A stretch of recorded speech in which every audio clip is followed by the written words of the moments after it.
Buenas noches, amigos. Acérquense, dejen que las sombras se alarguen. Soy Joe Rivers, de vuelta con ustedes en Voices of Justice.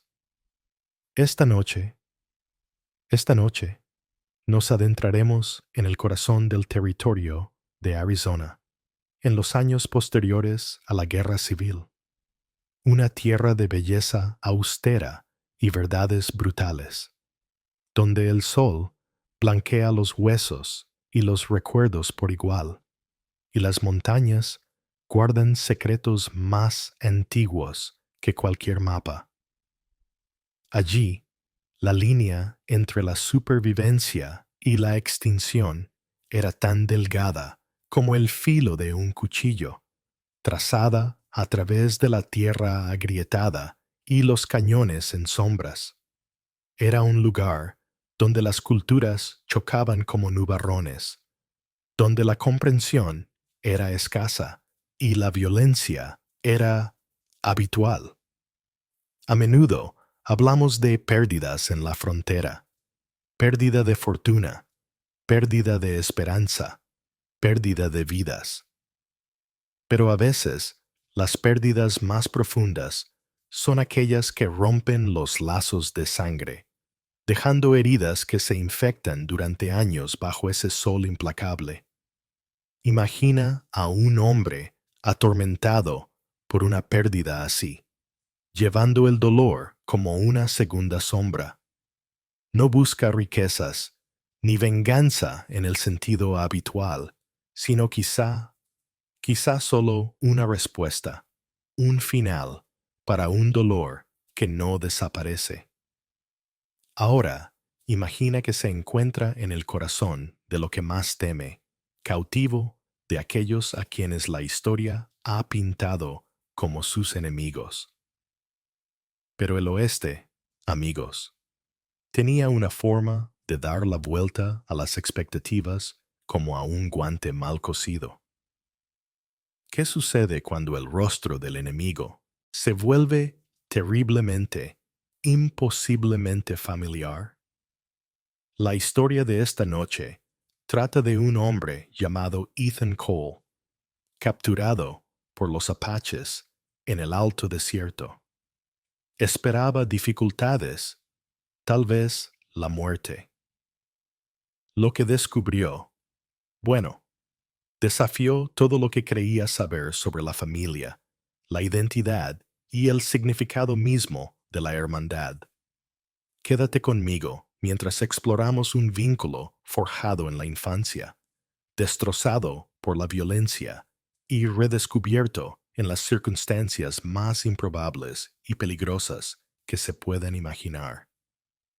La flecha golpeó la cantimplora de Ethan Cole con un ruido sordo y violento, partiendo el metal y derramando el preciado líquido sobre la arena reseca de Arizona. No necesitó mirar atrás. Lo sabía. Apaches. Espoleó a su agotada yegua, Bess, clavándole los talones y animándola a galopar desesperadamente y a trompicones por el laberinto de rocas calcinadas por el sol y matorrales espinosos. Otra flecha silbó junto a su oreja y se clavó en la silla de montar. Demasiado cerca. Se arriesgó a mirar por encima del hombro. 3 jinetes, delgados y de piel cobriza, se movían con la fluida gracia del propio paisaje, y sus ponis parecían flotar sobre el terreno traicionero que dificultaba el avance de Bess. No gritaban gritos de guerra, eran silenciosos, mortíferos, eficientes. Cazadores que se acercaban a su presa. Y él, Ethan Cole, antiguo sargento de caballería de la Unión, ahora solo un hombre que buscaba fantasmas en una tierra hostil, era la presa. El miedo, frío y agudo, le arañaba la garganta, pero debajo bullía la vieja y familiar ira. Apaches. La palabra misma era una maldición en su lengua, sinónimo del terror que había destrozado su vida 15 años atrás. El amanecer sangriento y lleno de humo en su pequeña granja cerca del río Gila. Sus padres, asesinados ante sus ojos. Y Daniel, su hermano menor, Daniel, con solo 10 años, su cabello rubio brillaba entre el polvo, y fue arrastrado gritando hacia el caos, desapareciendo como el humo. Ethan, con solo 16 años, pero ya fuerte, se había defendido, recibiendo un golpe devastador en la pierna que lo dejó cojo de por vida, y vio impotente como su mundo se derrumbaba. Más tarde, le dijeron que Daniel seguramente había muerto, asesinado rápidamente o torturado. Ningún niño sobrevivía al cautiverio de los apaches, le dijeron. Era mejor pensar que había muerto. Ethan lo había intentado. Había luchado en la guerra, tratando de enterrar el dolor bajo el humo y la furia.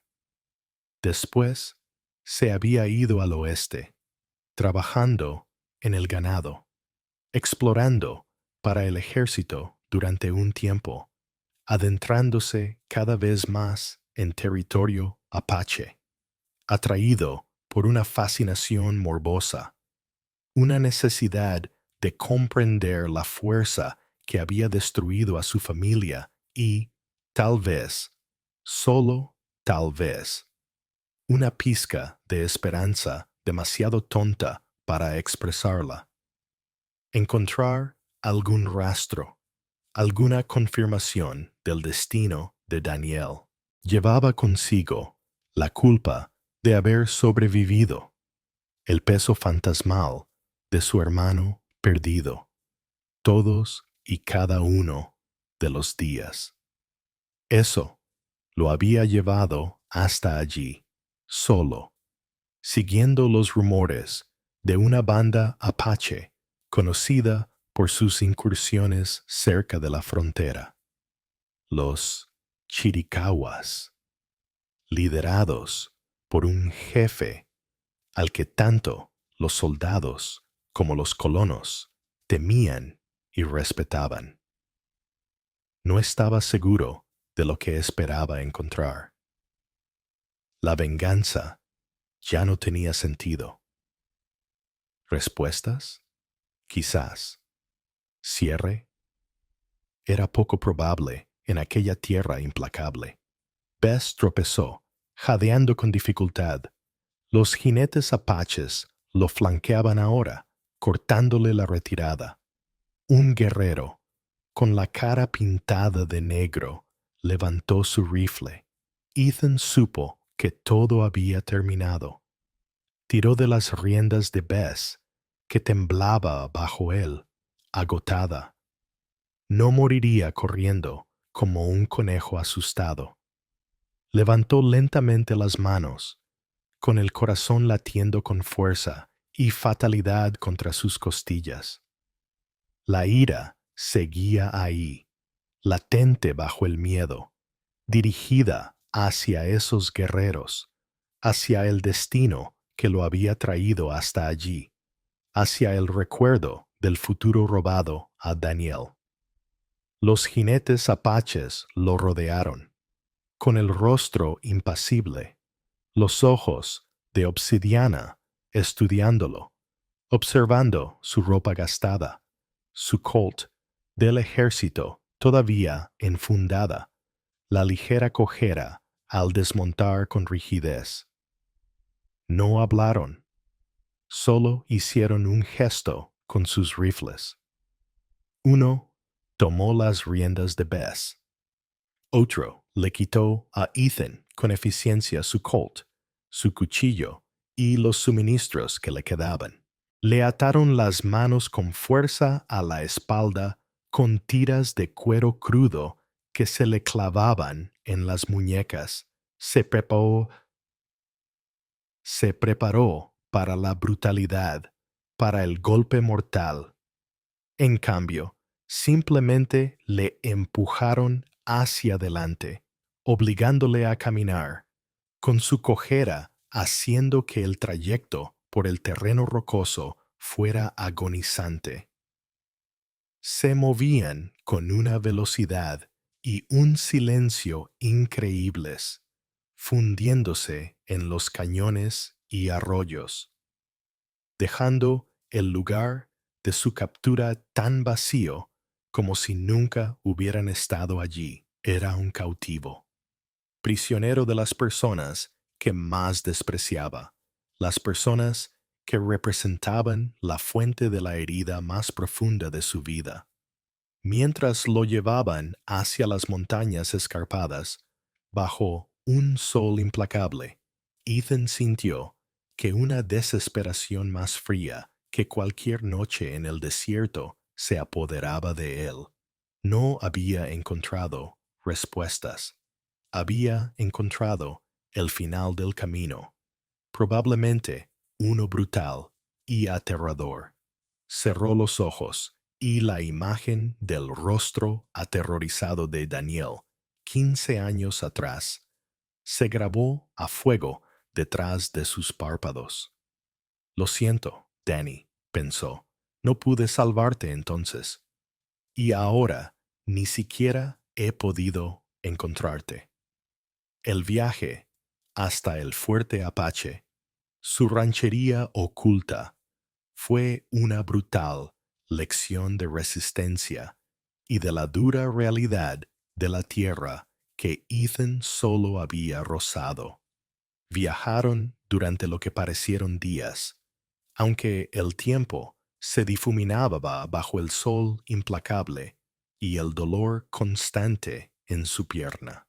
Se desplazaban principalmente por la noche o al atardecer, descansando durante las horas de más calor en cuevas ocultas o bajo salientes rocosos, sin dejar casi ningún rastro de su paso. Sus captores lo trataban con una indiferencia brutal, sin crueldad abierta, pero tampoco con amabilidad.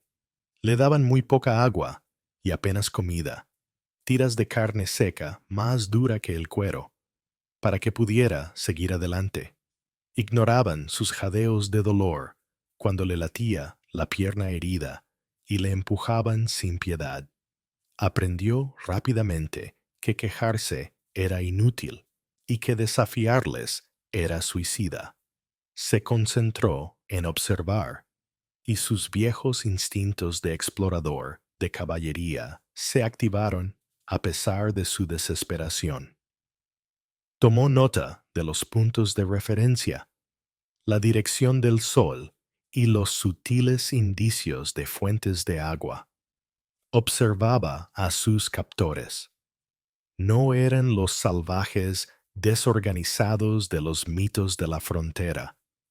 Se movían con determinación, con disciplina.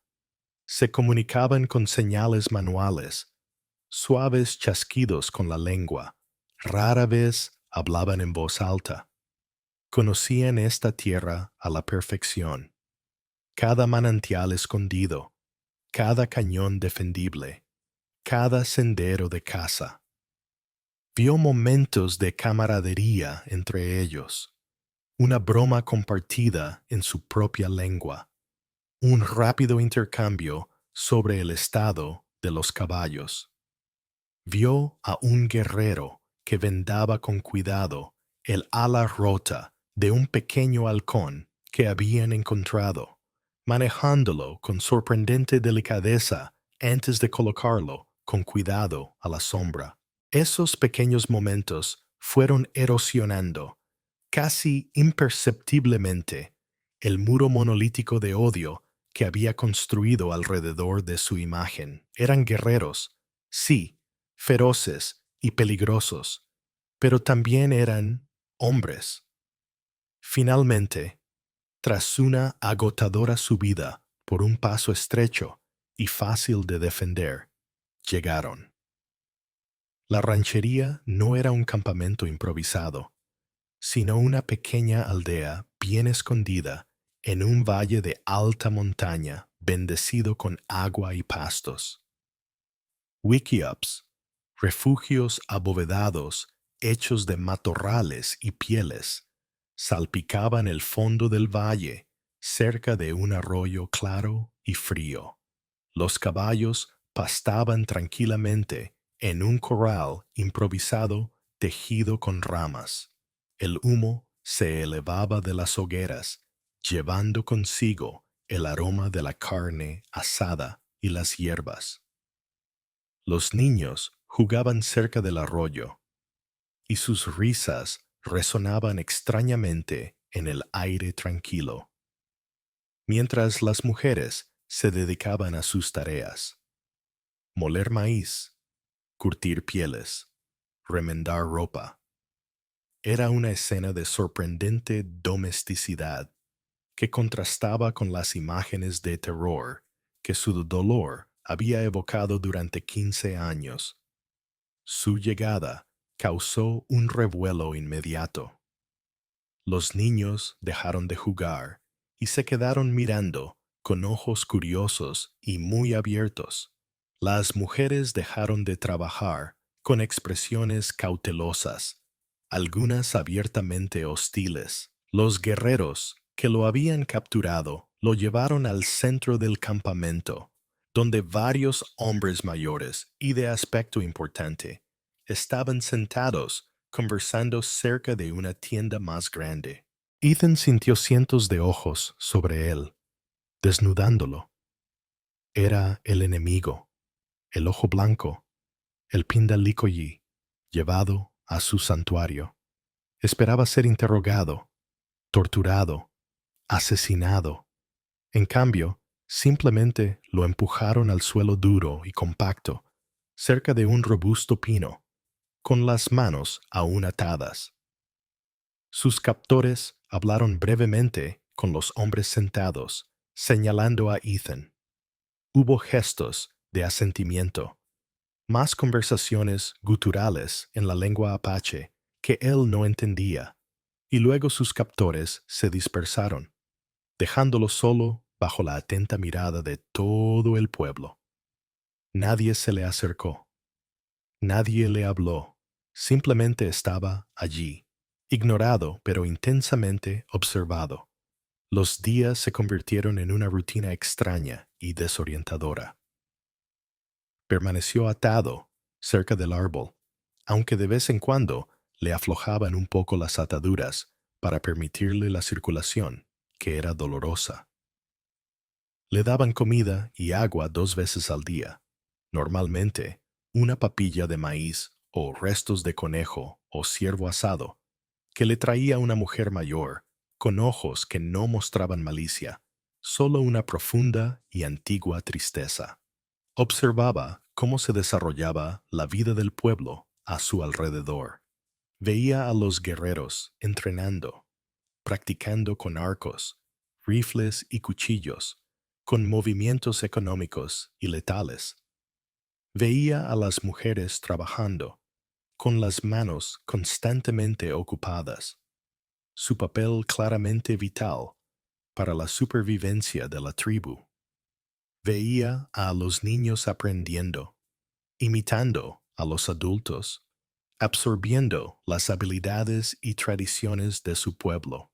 Veía cómo se realizaban rituales, se recitaban oraciones a espíritus invisibles y se rendía respeto a los ancianos. Aprendió fragmentos de su idioma, palabras como agua, tú, fuego, ko y caballo, hish. Aprendió los nombres de algunas personas con las que interactuaba.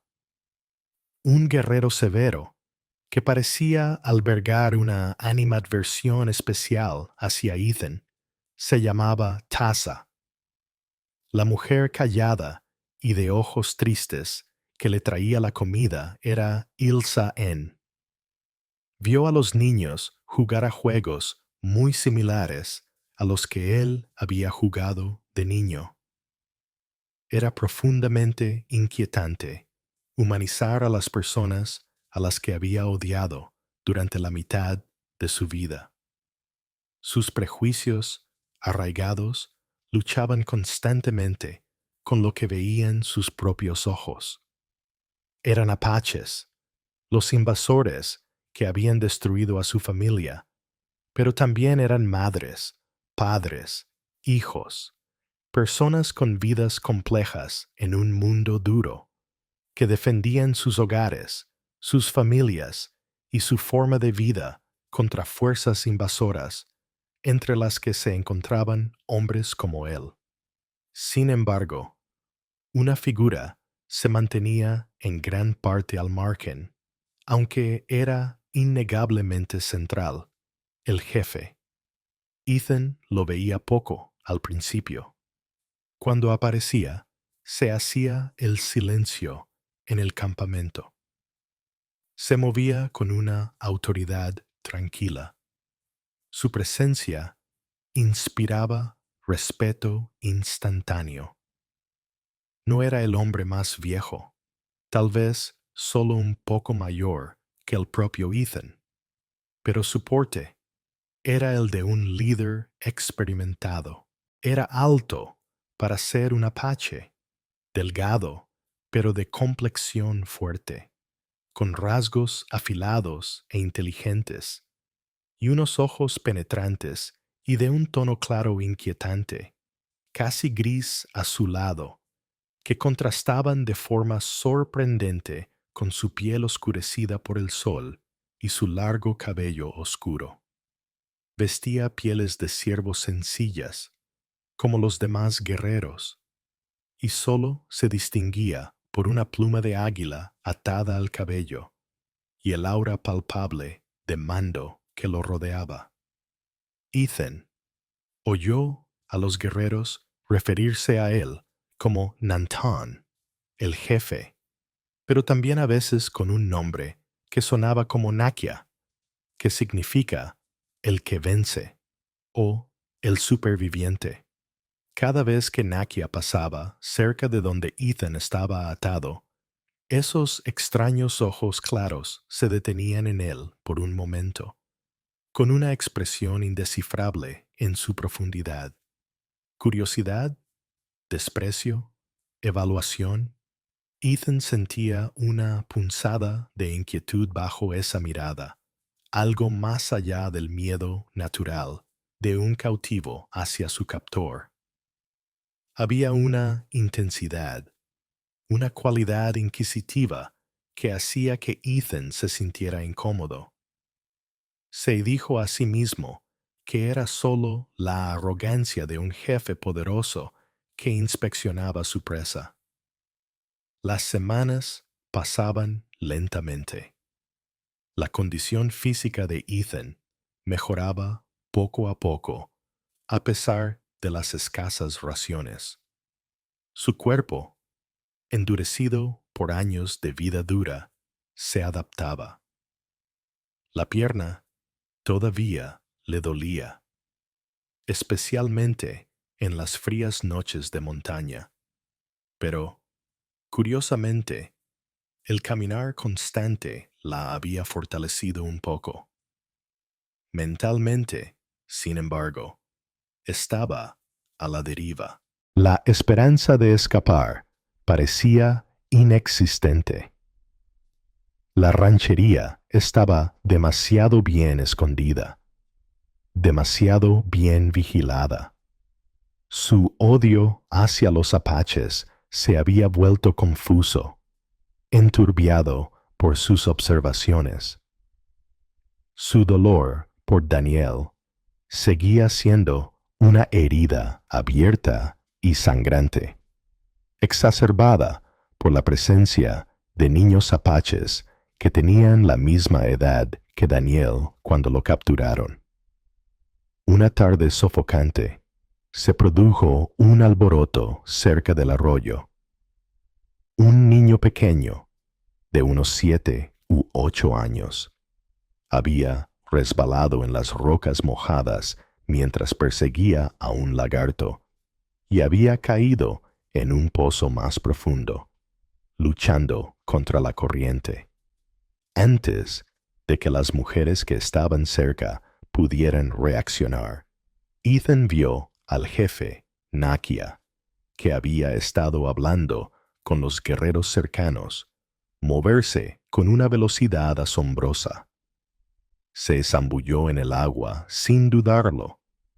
Salió a la superficie con el niño que escupía agua y lo llevó a salvo a la orilla, donde comprobó rápida y eficazmente que el niño no hubiera tragado demasiada agua antes de entregárselo a su madre, que estaba desesperada.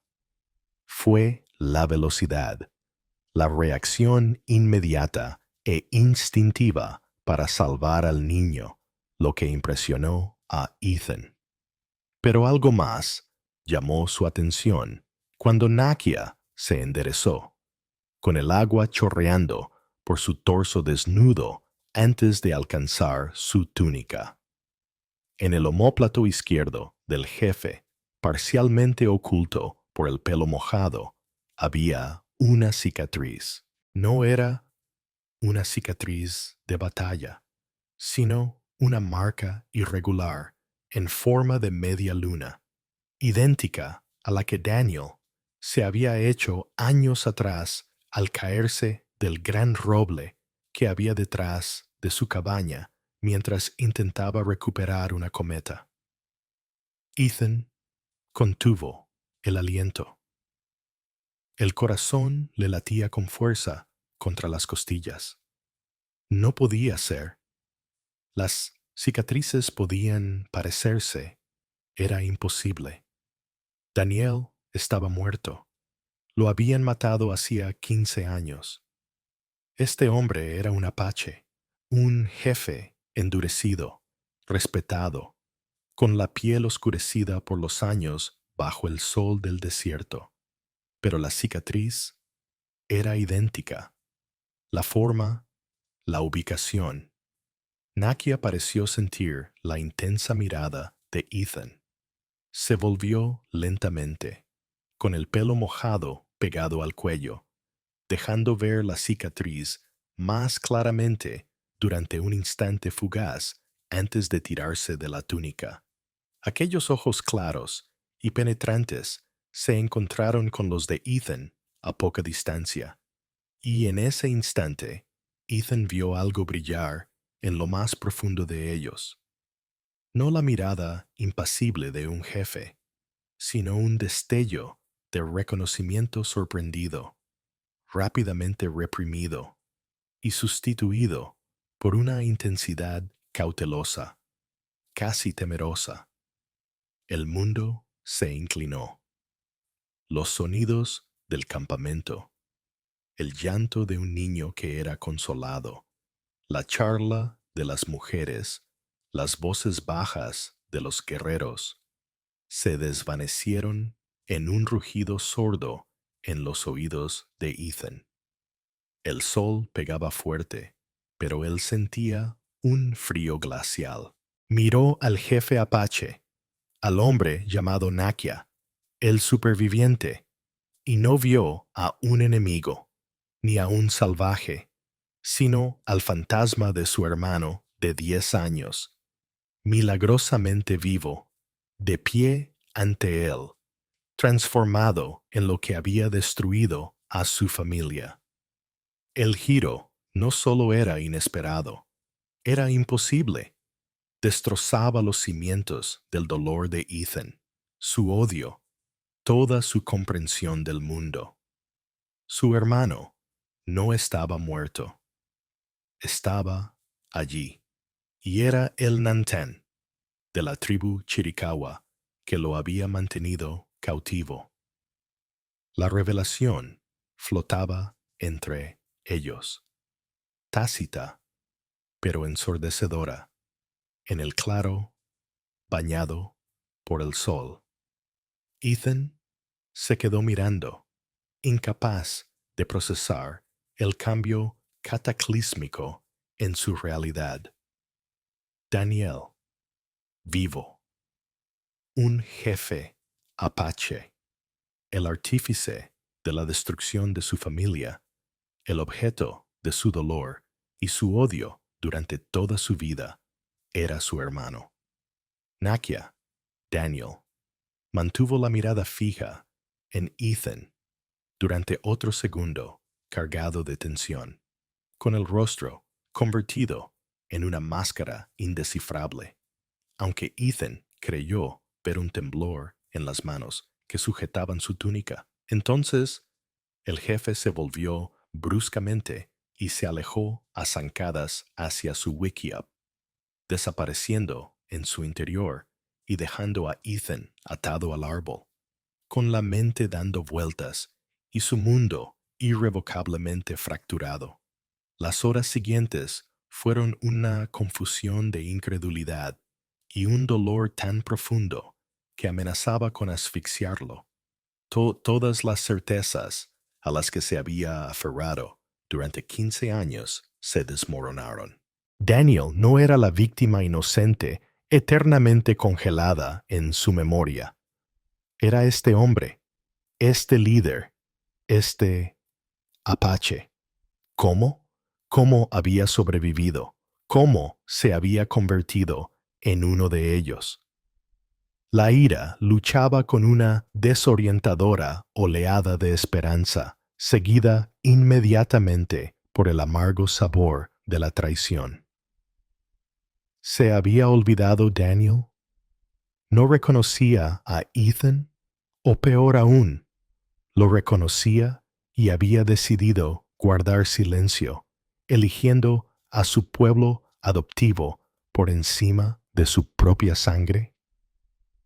Esa noche, mucho después de que las hogueras se hubieran apagado y la ranchería yacía en silencio bajo un dosel de estrellas, la solapa de la tienda de Nakia se abrió. El jefe salió, moviéndose en silencio por el campamento dormido, deteniéndose directamente frente a Ethan. A la pálida luz de la luna, sus rasgos parecían más suaves, más jóvenes. Las duras líneas de mando se suavizaron momentáneamente, revelando una vulnerabilidad que Ethan no había visto antes. Se arrodilló y sacó un cuchillo. Ethan se tensó, esperando el golpe final. En cambio, Nakia cortó con rapidez y destreza las correas de cuero crudo que lo ataban al árbol. No cortó las correas de sus muñecas.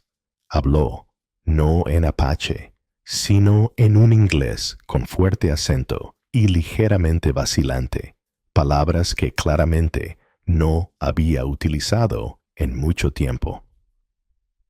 Tú lo sabes. No era una pregunta. Ethan solo pudo asentir, con la garganta apretada. La cicatriz, logró decir con voz ronca. Daniel, el jefe, se estremeció al oír el nombre, y un espasmo de dolor cruzó su rostro antes de que la máscara de los Nantan volviera a colocarse en su lugar. Ese nombre murió hace mucho tiempo, con la familia, con el pasado. Su voz era baja y áspera. Soy Nakia. ¿Cómo? Articuló Ethan con voz entrecortada. ¿Cómo sobreviviste? Todos dijeron que te mataron. Nakia apartó la mirada hacia las oscuras montañas con la mirada perdida. Los guerreros que me capturaron. Uno había perdido a su propio hijo días antes. Vio algo en mí. No fue lástima, quizás utilidad. Me perdonó la vida. Su esposa, no le quedaban hijos. Ella me acogió. Hablaba con vacilación, desenterrando recuerdos largamente enterrados. Aprendí el idioma. Aprendí las costumbres. Me convertí en Apache. Era la única forma de vivir. ¿Te convertiste en Apache?, repitió Ethan con amargura. Mataron a nuestros padres, Daniel. Sé lo que hicieron, espetó Nakia, con la autoridad del jefe brillando en sus ojos, ahora llenos de un fuego familiar que Ethan reconocía de sus discusiones infantiles. Yo también lo vi, pero también vi cómo los soldados de casaca azul mataban a mi padre adoptivo años más tarde. Vi cómo cazaban a mujeres y niños como si fueran animales. Este mundo, el mundo de los Pindá y el mundo de los Apaches. Hay asesinatos en ambos bandos. Hay pérdidas en ambos bandos. Respiró hondo, recuperando visiblemente el control. Yo sobreviví. Demostré mi valía. Me convertí en Nantan para proteger a esta gente. Ahora es mi gente. La firmeza de su voz, la clara demarcación. Esta gente, mi gente, golpeó a Ethan más fuerte que cualquier golpe físico. ¿Así que los eliges a ellos por encima de tu propia sangre? Nakia miró a Ethan. Por primera vez, Ethan no vio a un jefe ni a un extraño, sino el profundo e innegable conflicto en los ojos de su hermano. Sangre, murmuró Nakia. ¿Qué es la sangre? La familia que me crió aquí, ahora también es mi sangre. Tú eres un fantasma de una vida que enterré. Sin embargo, el hecho de que estuviera allí, hablando en inglés, reconociendo el vínculo, traicionaba sus palabras. Estaba dividido. He seguido la pista de esta banda porque Ethan dudó. El propósito original parecía ahora lejano, porque necesitaba saber qué te había pasado. Ahora lo sabes, dijo Nakia con tono seco. Vivo, como Apache. Se puso en pie. Que estés aquí es un peligro. Para mí, para mi pueblo. Taza asintió con la cabeza hacia el severo guerrero que desconfiaba de Ethan. Te vigila. Sospecha que eres un explorador del ejército. Sospecha de mí porque te he dejado vivir tanto tiempo. ¿Por qué lo hiciste?, preguntó Ethan, buscando el rostro de su hermano. ¿Por qué me dejaste vivir? Nakia no respondió de inmediato. Miró hacia las estrellas, innumerables y frías en el cielo del desierto. Quizás incluso, un fantasma merece agua antes de volver al polvo. Se volvió, con el rostro endurecido de nuevo. Quédate quieto. No hagas ninguna tontería. Tu destino aún no está decidido. Se dio la vuelta y regresó a su wiki-up, dejando a Ethan con las muñecas aún atadas, pero con la mente y el corazón desatados en una tormenta de emociones contradictorias mucho más vinculantes que cualquier cuero crudo. La frágil y peligrosa tregua se mantuvo durante varios días. Ethan siguió cautivo, aunque Nakia ordenó que le aflojaran un poco las ataduras de las muñecas. Estaba constantemente vigilado, especialmente por el sospechoso Taza y sus seguidores. Nakia se mantuvo a distancia, interactuando con Ethan solo a través de breves miradas evaluadoras a través del campamento. Sin embargo, el conocimiento flotaba entre ellos, como un cable invisible de alta tensión. Ethan luchaba con sus sentimientos. La ira por la asimilación de Daniel, el dolor por el hermano perdido, no por la muerte, sino por una vida diferente y una extraña y desagradable empatía por la carga que llevaba Nakia, atrapado entre dos mundos. La tensión dentro de la banda se hizo palpable. Los susurros seguían a Nakia. Los guerreros leales a Tasa observaban a su jefe con los ojos entrecerrados. Veían su vacilación con respecto al cautivo blanco, el idioma que algunos habían oído hablar cerca del árbol aquella noche, la inusual preocupación del jefe. La presencia de un hombre blanco, especialmente uno que parecía tener una extraña conexión con su Nantan, en su fortaleza oculta, era profundamente inquietante. Comenzaron a formarse facciones en silencio. El mundo exterior irrumpió abruptamente unos días más tarde. Un explorador apache, cabalgando a toda velocidad, llegó con noticias urgentes. Inda, un apache enemigo, probablemente exploradores de una banda rival, o posiblemente mezcaleros que infringían su territorio, había sido avistado cerca del Paso Sur, la entrada principal a su valle oculto. Inmediatamente, la ranchería pasó de una inquietud silenciosa a una preparación disciplinada.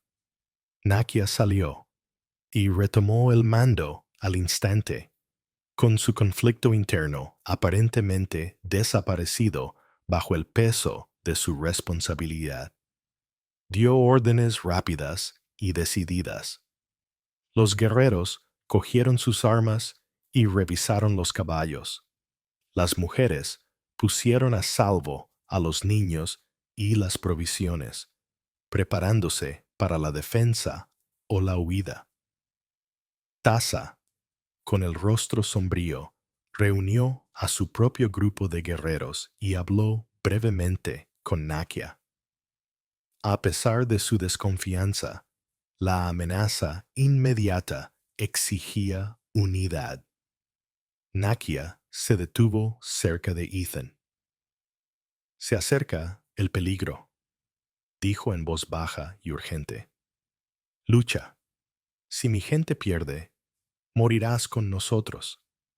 Si ganamos, tu presencia aquí seguirá siendo un problema. Miró a Ethan directamente a los ojos. Si deseas sobrevivir a este día, puede que tengas que luchar por nosotros. Volvió a sacar su cuchillo y, esta vez, cortó las ataduras de las muñecas de Ethan. Dudó, luego recuperó la Colt Peacemaker de Ethan de su wickiup y se la puso en la mano. Tú decides, hermano. No esperó una respuesta. Se volvió para dirigir la defensa, dejando a Ethan libre por primera vez en semanas, con el peso familiar de su Colt en la mano, enfrentándose a una decisión imposible. Ayudar a los apaches, el pueblo de su hermano, los enemigos históricos que habían matado a sus padres, o apartarse, esperar su derrota, lo que probablemente significaría su propia muerte o su recaptura por fuerzas potencialmente aún más hostiles. Su odio pasado luchaba con su realidad presente, con el hecho innegable de que el líder de este pueblo, el hombre cuya vida estaba ahora en juego, era Daniel. La batalla por el valle estaba a punto de comenzar, pero la batalla más feroz se libraba dentro del propio Ethan Cole. Los guerreros apaches se fundieron con las rocas y los matorrales que rodeaban el estrecho paso, posiciones elegidas con habilidad, rifles y arcos listos. Nakia dirigía la defensa desde un saliente rocoso que dominaba la entrada, mientras Tasa y sus hombres defendían el flanco opuesto. Ethan, con su Colt pesada y extraña en sus manos, pero extrañamente reconfortante, se encontró cerca de la posición de Nakia, buscando instintivamente refugio detrás de un grupo de rocas. Su mente era un torbellino. ¿Luchar? ¿Por ellos? ¿Contra otros apaches? Lo absurdo, lo imposible de la situación. Luchaba con el instinto primario de supervivencia y con la conexión profundamente enterrada y recién resucitada con el hombre que dirigía la defensa. Daniel. El ataque se produjo de repente, no con una carga total, sino con disparos de sondeo que resonaban en el cañón, probando las defensas. Los guerreros de Nakia respondieron con moderación, conservando la munición y revelando sus posiciones solo cuando era necesario. Ethan observó a Nakia, vio su calma y concentración, la forma en que leía el terreno, anticipaba los movimientos del enemigo y daba órdenes silenciosas que se obedecían al instante. No era solo Daniel jugando a ser jefe, era un líder hábil y experimentado protegiendo a su pueblo. Los exploradores apaches rivales, al encontrar el paso fuertemente defendido, presionaron con más fuerza. Las figuras se movían rápidamente entre las rocas, ahora más cerca. Las flechas volaban por el aire. Un guerrero chiricahua cerca de Taza gritó, agarrándose el brazo. La lucha se intensificó, y el estruendo de los rifles resonó en las paredes del cañón. Ethan permaneció detrás de su roca, espectador de una batalla que le resultaba a la vez íntimamente personal y completamente ajena. Vio a los guerreros de Taza repeler un intento de flanqueo. Vio a Nakia dirigir con calma el fuego para reprimir el asalto principal. Vio la desesperación y la determinación de ambos bandos. Entonces se produjo la catástrofe. Un disparo certero desde abajo alcanzó al guerrero que estaba junto a Nakia, haciéndole caer por el acantilado. En ese mismo instante, 3 guerreros enemigos, aprovechando la distracción, salieron de su escondite y treparon por una sección menos protegida de la ladera, dirigiéndose directamente hacia la posición ahora expuesta de Nakia. Nakia se giró, levantó su rifle y derribó al primer atacante. Pero los otros 2 siguieron avanzando, con los cuchillos desenvainados, acortando rápidamente la distancia. Taza y sus hombres estaban demasiado lejos, inmovilizados por el fuego que provenía de abajo, como para intervenir a tiempo. Nakia disparó de nuevo, alcanzando al segundo atacante, pero el tercero, gritando un grito de guerra, se abalanzó sobre Nakia antes de que pudiera volver a apuntar con su rifle. Rodaron juntos, el rifle de Nakia haciendo ruido, enzarzados en una lucha a vida o muerte, con los cuchillos brillando cerca del borde del acantilado. Ethan lo vio suceder en una fracción de segundo. Vio a su hermano, Daniel, a punto de ser abrumado. 15 años de odio, dolor y confusión se evaporaron en un solo instante de claridad. No pensó, reaccionó. Salió disparado de detrás de la roca, levantando su Colt. El tercer atacante tenía a Nakia inmovilizado, con el cuchillo levantado para asestar el golpe mortal. Ethan disparó, una vez, 2 veces. El atacante se arqueó hacia atrás y luego se derrumbó. Nakia apartó el cuerpo a un lado, buscando su rifle, respirando con dificultad. Levantó la vista y vio a Ethan allí de pie, con la Colt humeando. Sus miradas se cruzaron de nuevo a través del campo de batalla, a través del abismo de años y culturas. Sorpresa, conmoción y algo más. Un entendimiento renuente y creciente. La breve e intensa lucha en el puesto de mando pareció romper el espaldarazo del asalto. Al ver caer a sus compañeros, los atacantes restantes dudaron y luego comenzaron una retirada desordenada por el cañón, perseguidos por el fuego esporádico de los guerreros victoriosos de Nakia. El peligro inmediato pasó. El silencio que se hizo era pesado, solo roto por los gemidos de los heridos y las voces de los guerreros que vigilaban el perímetro. Nakia se puso lentamente en pie, recogió su rifle y se acercó a Ethan.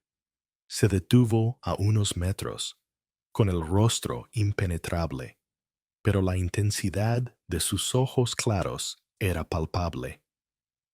Tasa y varios guerreros se acercaron con cautela, con expresión recelosa y sospechosa, mirando alternativamente el Colt de Ethan y a su jefe.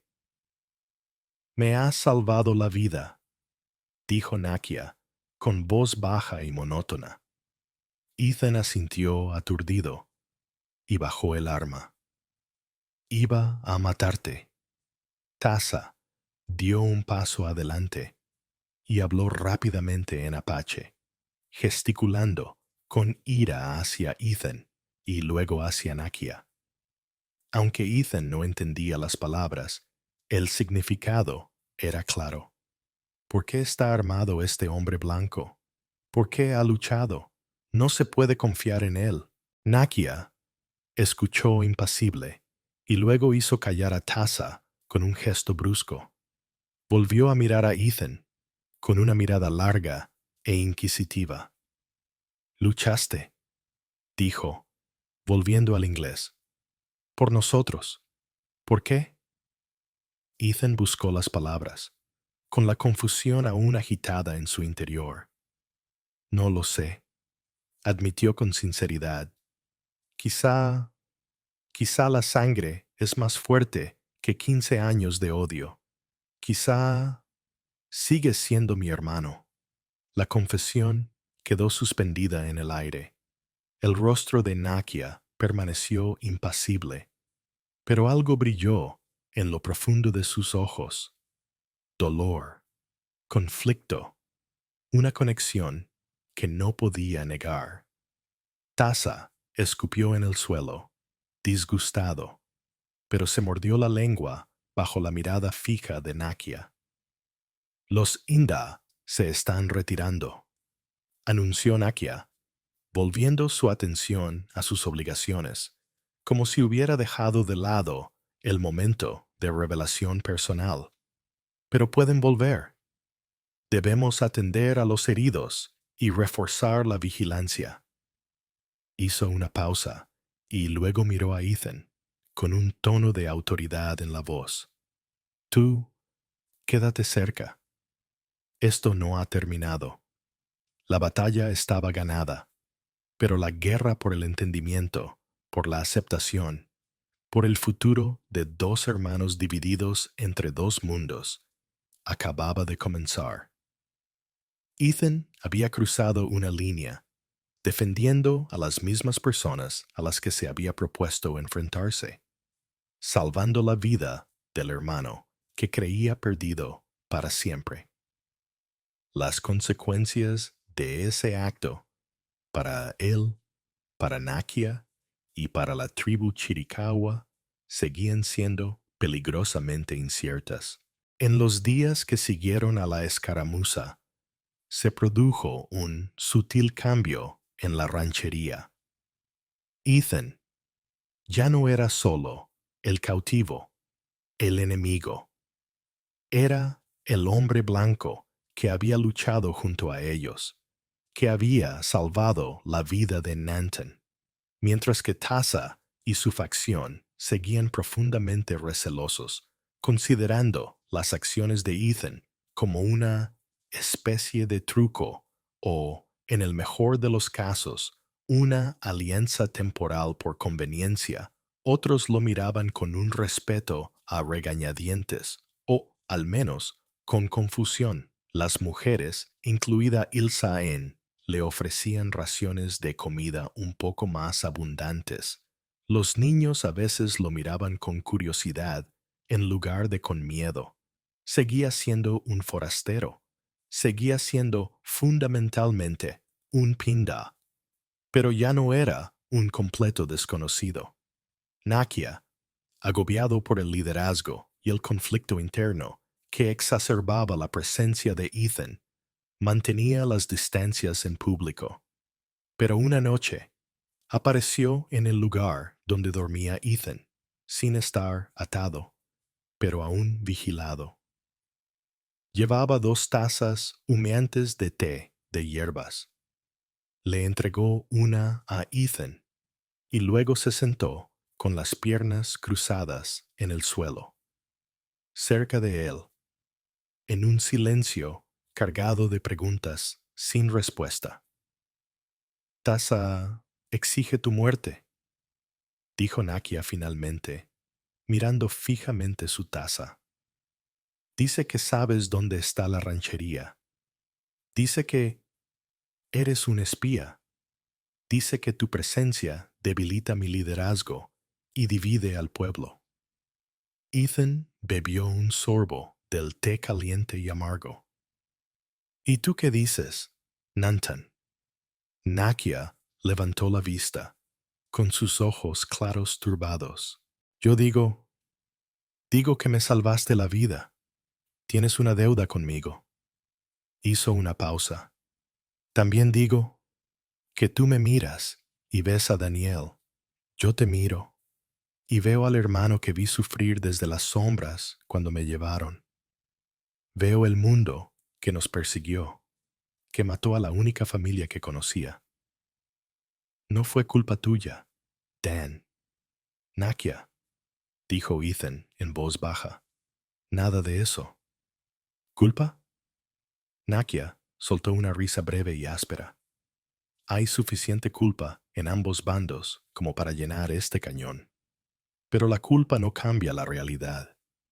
Yo soy Nakia, líder de esta banda. Tú eres Ethan Cole, hermano de un fantasma, un hombre blanco en un campamento apache. No hay lugar para ti aquí.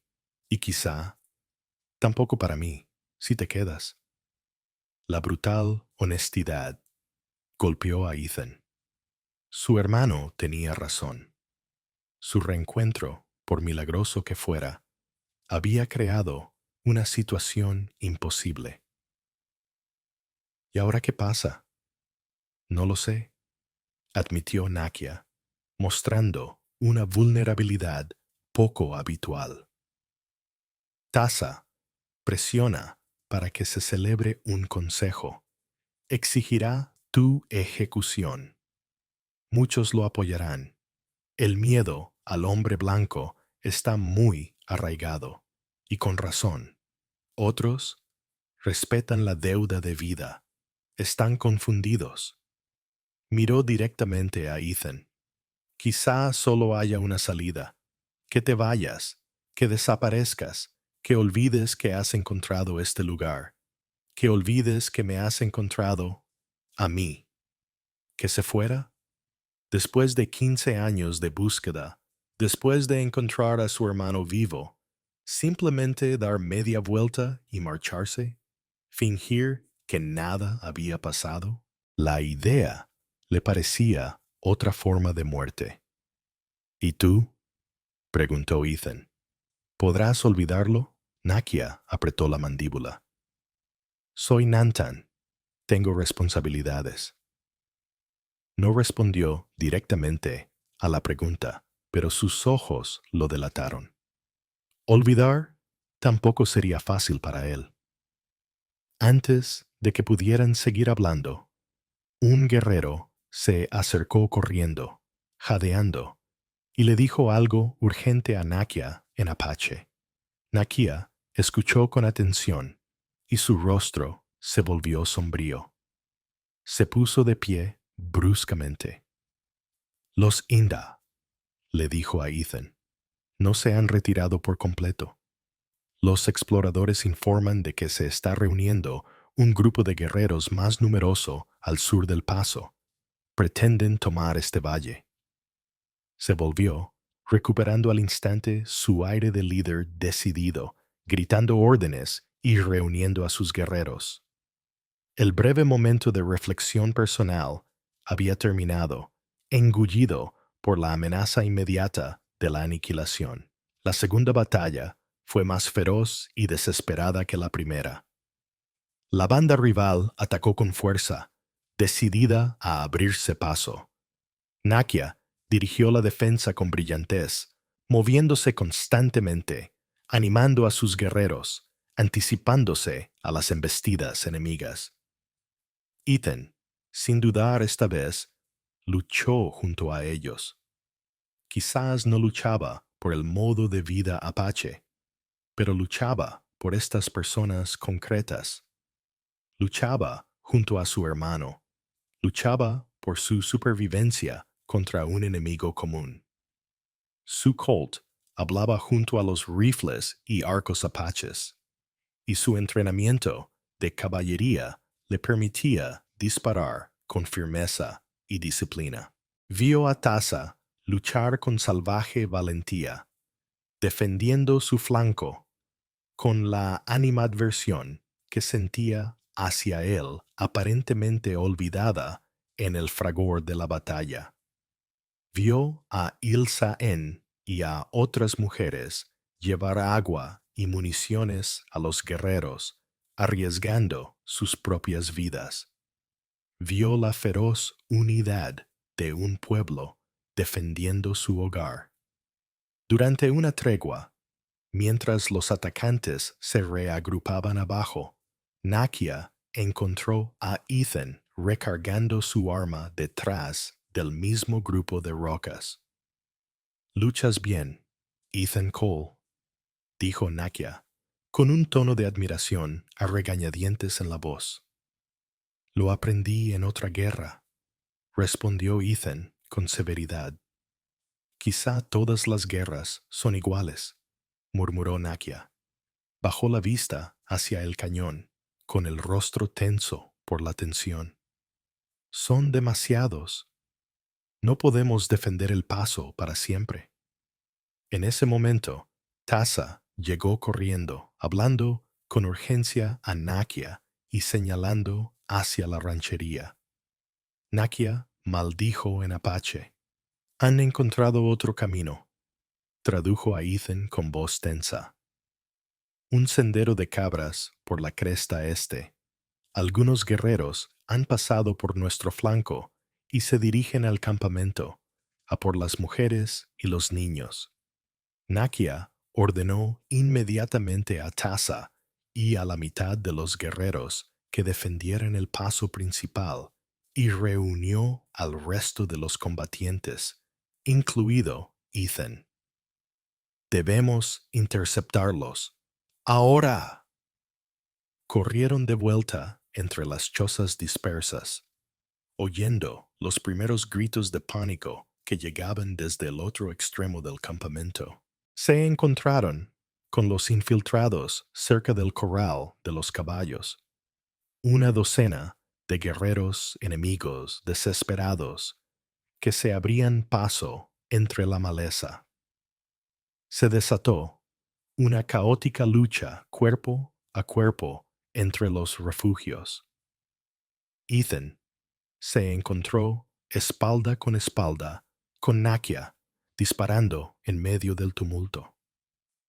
Un guerrero enemigo se abalanzó sobre Nakia con un cuchillo. Ethan lo derribó de un disparo. Otro cargó contra Ethan, Nakia lo derribó con su masa de guerra. Durante unos frenéticos instantes, no eran un hombre blanco y un jefe apache, sino simplemente hermanos, luchando juntos, protegiéndose mutuamente, como lo habrían hecho 15 años atrás contra una amenaza diferente. Repelieron el ataque y los infiltrados supervivientes huyeron hacia la cresta, dejando varios muertos entre las chozas. Pero el precio fue alto. Varios guerreros chiricahuas habían caído, heridos o muertos.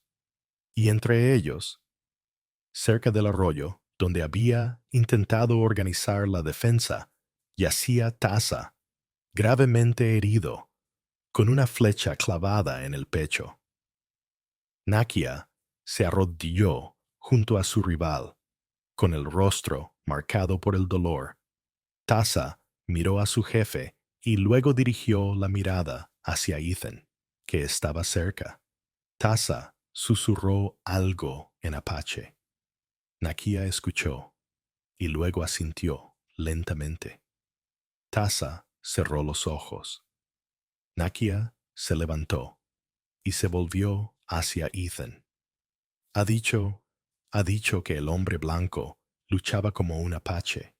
Ha dicho que quizá los espíritus actúan de formas que no comprendemos. Miró a Ethan con el peso del mando y de la pérdida sobre sus hombros.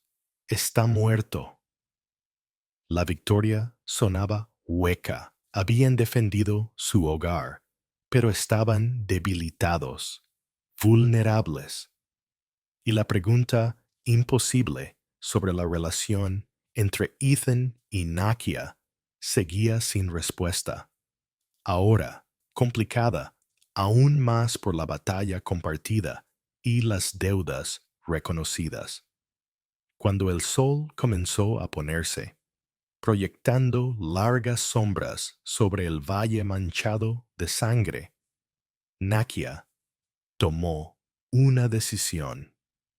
Reunió a su pueblo. Se dirigió a ellos brevemente, con voz cargada del peso de la autoridad y la pérdida. Luego se acercó a Ethan.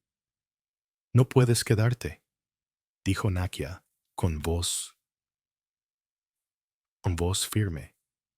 Tu presencia aquí atrae el peligro de tu mundo y crea división en el mío. Y yo no puedo ser Daniel y Nakia a la vez. Señaló hacia el paso. Coge tu caballo. Cabalga hacia el norte. No mires atrás. Vive tu vida, Ethan Cole. Ethan miró a su hermano. Vio la inmensa carga que llevaba, el sacrificio que estaba haciendo. Marcharse ahora era como abandonarlo de nuevo. ¿Y tú? ¿Qué vida vas a llevar? Una leve y triste sonrisa se dibujó en los labios de Nakia. Viviré como Nantan. Lideraré a mi pueblo. Intentaré sobrevivir. Es la única vida que conozco. Se acercó, y por un momento, la máscara del jefe se deslizó por completo. Agarró a Ethan por el hombro y le dio un breve y fuerte apretón. Ve con cuidado, hermano. Luego se dio la vuelta y regresó con su pueblo hacia las hogueras del consejo, dejando a Ethan solo con su caballo, su libertad y un corazón lleno de una compleja mezcla de dolor, alivio y un profundo y doloroso sentimiento de conexión con el hermano y el mundo que tenía que dejar atrás. Montó en Bess, giró hacia el norte y salió del valle escondido, con el sol poniente pintando el cielo de tonos rojos y dorados, dejando atrás el mundo apache y el fantasma de Daniel En las sombras, suena una suave y reflexiva música de armónica que va creciendo suavemente bajo la voz de Joe Rivers. Joe Rivers, Ethan Cole. Fue en busca de un cierre, de un final, para 15 años de dolor y rabia. Encontró algo mucho más complicado, ¿no? Encontró a su hermano, Daniel, no muerto, sino vivo, transformado, liderando al mismo pueblo al que Ethan había culpado de la destrucción de su familia. Capturado por los apaches, descubrió que su jefe era el hermano blanco que creía muerto. Hablamos de un giro del destino que solo la frontera occidental podía ofrecer. ¡Qué enredo de identidades, lealtades y sangre! Ethan, obligado a enfrentarse a su propio odio, ve la humanidad, la lucha y la compleja vida del pueblo que ha adoptado a su hermano. Y Daniel, o Nakia, atrapado entre dos mundos, con el fantasma de su pasado resurgiendo en medio de sus responsabilidades presentes, obligado a elegir entre los lazos de sangre y las personas que lo salvaron, lo criaron y lo convirtieron en su líder. Se encontraron a través de una división más amplia que cualquier cañón, una división excavada por la violencia, los malentendidos y años de separación. Su historia es profunda, ¿verdad? Nos hace cuestionar qué es lo que realmente define a una familia. ¿Es solo la sangre? ¿O son las experiencias compartidas, la lealtad, los lazos forjados en el fuego de la supervivencia? Nos hace pensar en la identidad. ¿Nos define nuestro origen o en quienes nos convertimos? Ethan tuvo que aprender que el odio es una venda que nos impide ver las complejas verdades de la vida de los demás, incluso de aquellos a quienes creemos que debemos despreciar. Nakia tuvo que cargar con el peso de dos pasados, dos identidades, y encontrar la manera de honrar ambos mientras guiaba a su pueblo hacia adelante. Allí fuera, en esa dura frontera, las líneas no siempre estaban claras. Los enemigos podían convertirse en parientes, los hermanos podían ser extraños, y la supervivencia a menudo significaba tomar decisiones imposibles. El mayor descubrimiento a veces no era el oro o la tierra, sino una comprensión más profunda del corazón humano en toda su enredada complejidad. ¿Te identifica la historia de Ethan y Nakia? ¿Te hace pensar en las divisiones de nuestro propio mundo, en los puentes que debemos construir? Si esta historia te ha emocionado, compártela. Deja que se escuchen estas voces de lucha, resiliencia y conexiones inesperadas. Y no olvides suscribirte a Voices of Justice para conocer más historias que exploren el corazón y el alma del oeste americano.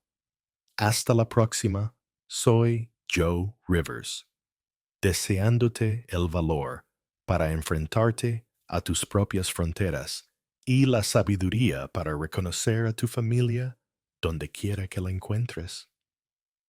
Sigue escuchando las voces, escuchando las voces, escuchando las voces, escuchando las voces, escuchando las voces, escuchando las voces, escuchando las voces, escuchando las voces.